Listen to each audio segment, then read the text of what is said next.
السلام عليكم. عملتم غدا ايه النهارده يا جماعه؟ انا عملت كفته الطحينه بقى الجامده دي.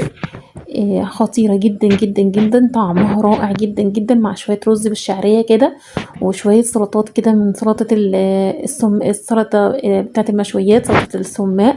تحفه جدا جدا، اكله خفيفه جدا ما خدتش وقت معايا نهائي. سريعه جدا.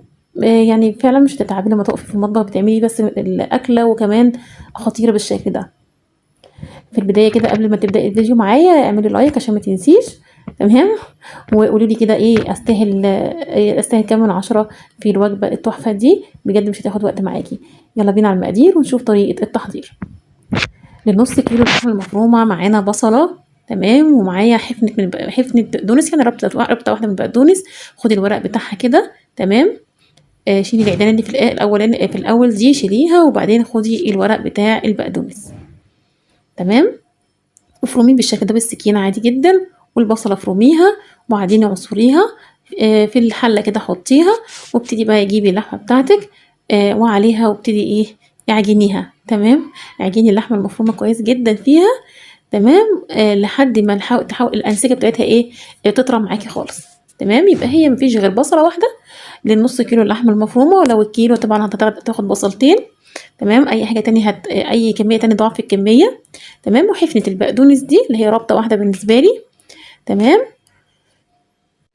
ملح وفلفل اسود نزليهم، وشويه من البابريكا حطيهم. انا عن نفسي ما حطيتش بابريكا، كمان ما كانش عندي، فحطيت ملح وفلفل اسود وبس، تمام. وابتدي كده اعجنيهم بايدك كده، اعجنيهم كويس جدا، مش ضروري خالص تحطيهم في الكبه كذا مره ولا اي حاجه، بايديكي كده لحد ما الاسيجه بتاعتها تفتل شويه، تمام. ولو حابه تحطيها في الكبه ضربه مش مشكله، حطيها، تمام. لكن انا عملتها هنا بايديا، تمام. غير كده ما تخافيش، لان هنا دي هتتحط في الفرن مش على سيخ، فما تقلقيش ان هي تفك او تنزل من على السيخ او اي حاجه، فهتبقى متماسكه جدا وكويسه، تمام.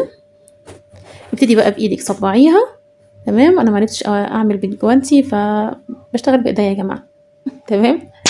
وفي الفرن دخليها 10 دقايق، هتخرجيها هيكون خدت لون من فوق، ونزلت الدهون بتاعتها من تحت. قبل ما تشرب الدهون قوي تروحي منزله عليها الطحينه اللي هنعملها سوا دلوقتي. معلقتين من الطحينه دول عاملاها مع بعض، الطحينه دي عاملاها على القناه، اللي ما شافهاش يا ريت يشوفها، بجد تحفه جدا. شايفين تحفه ازاي؟